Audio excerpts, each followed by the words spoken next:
Hey everyone, welcome back to Corporate Decoder, where we decode the secrets hidden in plain sight within corporate filings.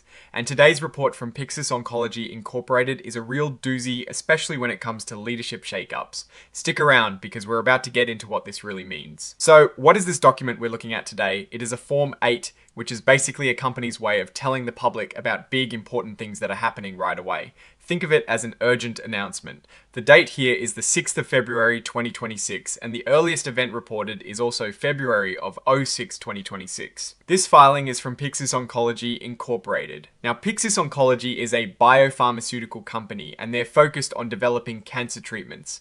We'll dive into what they're up to in a bit. The company's common stock is traded on the Nasdaq Global Select Market under the ticker symbol Pyxis. This is important because it tells us they're a publicly traded company, meaning their actions and finances are under scrutiny by investors and regulatory bodies like the CSE. The main story here, the big news that triggered this filing, is a change in leadership. Specifically, on the 2nd of February 2026, Dr. Lara Sullivan, who was the Chief Executive Officer, stepped down. This is a pretty significant event for any company, especially one in the highly competitive and research-intensive biotech world. But as one door closes, another opens. The board of directors quickly appointed Tom Civic as the interim chief executive officer. Mr. Civic is not new to the CEO role. He previously led 5 Prime Therapeutics and has been a chairperson for other companies like Imcheck Therapeutics and Repair Therapeutics. This suggests the board wanted someone with experience to steer the ship while they look for a permanent replacement. Mr. Civic's appointment is for an interim term, meaning it is temporary. It will last until they find a permanent CEO or until his interim agreement is terminated. This kind of transition period can be a bit uncertain for a company, and investors often watch closely to see how it plays out. Now, let's talk about the nitty-gritty of Mr. Civic's compensation during this interim period. He'll be receiving an annualized base salary of $710,000. That is a solid salary reflecting the importance and responsibility of the CEO role, even on an interim basis. On top of his salary, he is eligible for a target bonus of 60% of his base salary. This bonus is tied to achieving certain objectives set by the board, which is pretty standard. It means his performance, and importantly, the company's performance under his leadership will directly impact his earnings potential. Perhaps the most interesting part of his compensation package is the stock options. He is being granted an option to purchase shares equivalent to 1.1% of the company's outstanding stock.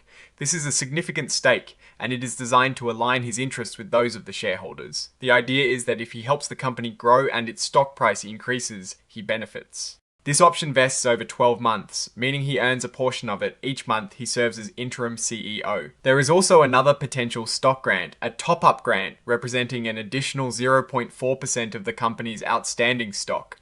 This one is fully vested upon the completion of a successful financing or strategic transaction, either during his interim term or within 6 months after. This is a strong incentive for him to push for major deals that can benefit the company's future. The filing notes that this description of the employment agreement is not the full story.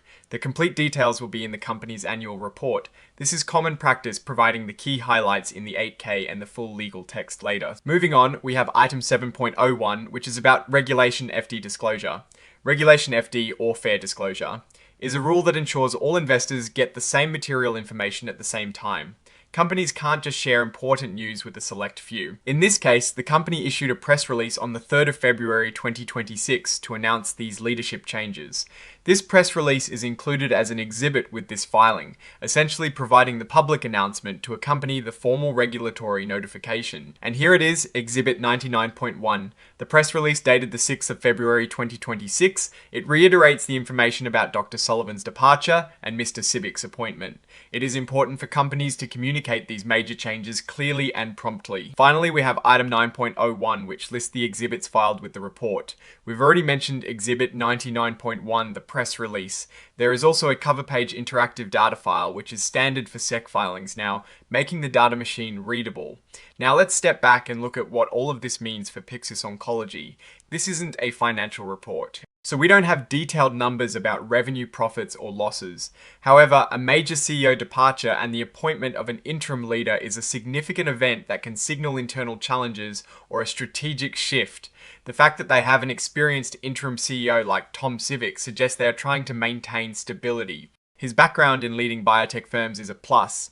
The substantial equity grants, especially the one tied to financing or strategic transactions, indicate the board wants him highly motivated to secure the company's future, which is arguably in a critical phase for investors. This kind of news brings uncertainty. They'll be looking for clarity on the company's long-term strategy and who will be at the helm permanently.